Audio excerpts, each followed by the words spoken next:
Hi folks, my name is Daniel.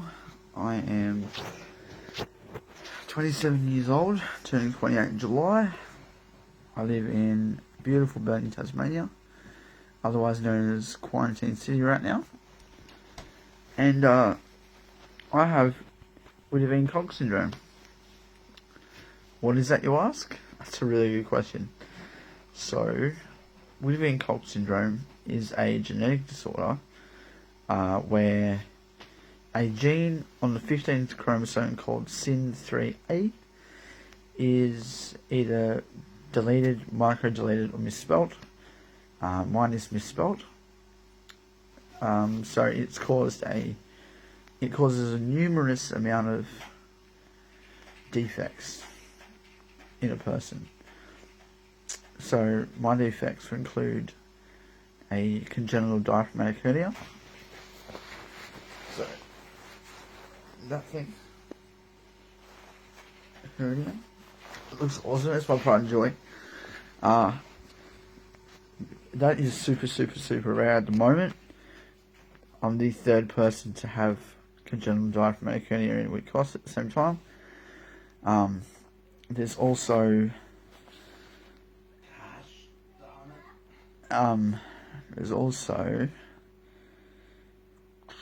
wait a sec. It's also caused my epilepsy. So I have seizures and stuff. When I originally got diagnosed with my epilepsy, they were like, we don't know where it's come from, because it was just like a random thing. So yeah, it's also caused, and this is probably the biggest one for me, my hypogonadism. My hypogonadotropic hypogonadism, we just call it Kalman syndrome because it's easier to pronounce. Basically, what Kalman syndrome is, it's a genetic mutation on the X chromosome that affects the production of testosterone, estrogen, sperm, any growth hormones, GnRH, prolactin, ACTH, TSH, FSH, luteinizing hormone, you name it.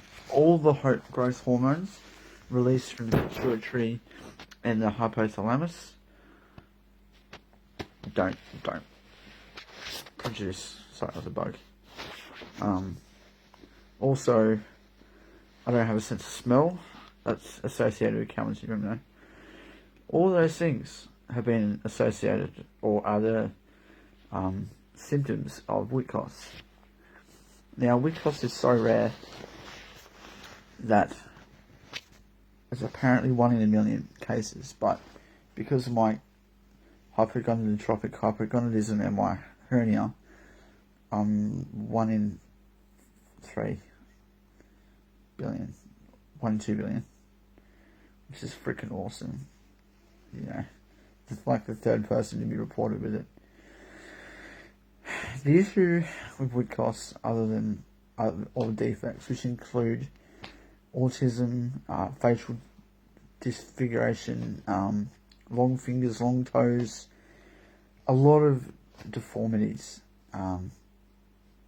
So, yeah, it is really quite a tricky syndrome. But I think the worst thing for me is the lack of support, almost, or the lack of knowledge behind it. It's so new that it's only 4 years old. It's only 4 years. Like, it's been known for 4 years and that's it.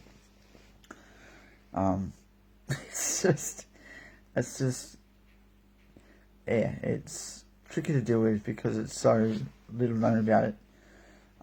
We don't know what causes it. Obviously we know what causes it, the deletion or the misspelling, but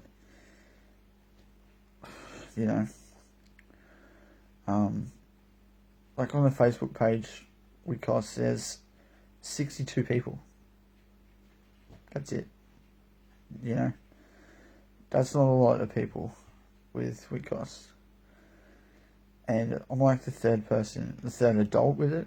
A lot of people on that page are kids. So I mean, it's good because I'm able to help the kids. Like, I'm able to help the parents and things like that. Yeah. I think the biggest thing for me too was I basically was misdiagnosed with Kalman syndrome, even though it's technically not Kalman syndrome. So, in 2010, I was diagnosed with Kalman syndrome after a bevy of hormone tests and MRIs and things like that.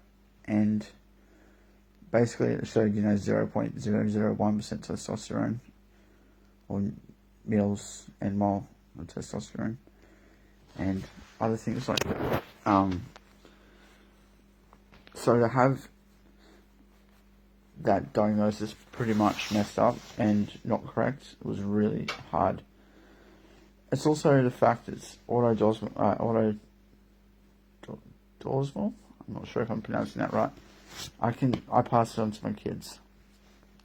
That's a really hard pill to swallow, considering I'm infertile as it is. So I'm meant to be taking FSH, follicle stimulating hormone, which is not produced by my brain. So that's really hard. That's a really hard pill to swallow, knowing that my kids could have this. My wife's a Kalman syndrome sufferer, so the chances of chances of passing something on to our kids is pretty high as it is. I think this is the first video on YouTube about WITKOS. It's pretty rare. It's very rare. At least with Kalman syndrome you have, videos about it, but not WITKOS. The only way to find out about it, which is what I was going to say before, is to have a genetic exome testing done. Now, luckily in Australia, mine didn't cost me anything because Medicare. But I know a lot of other places in the world don't have free Medicare or free healthcare, like America, which is where my wife's from. So, yeah, you have to get a genetic test done, a full exome read or screen, whatever. It can take a few months to come back. Ours took about 6 months, which was painful, or 9 months, sorry.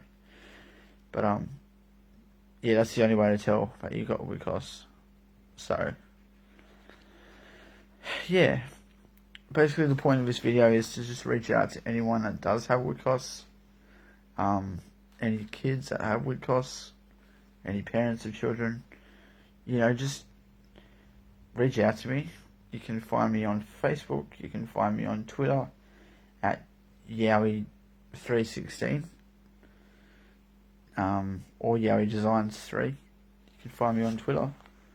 You can find me on Instagram at Sunseeker24, or on here on YouTube. Just comment, leave a comment and stuff.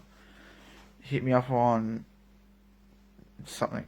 Just basically, if you want more information, or you just want to chat and find out more about it, or you just want to say, "Oh my God, I'm so thankful I found you." Let's do that. Let's connect. Let's help each other.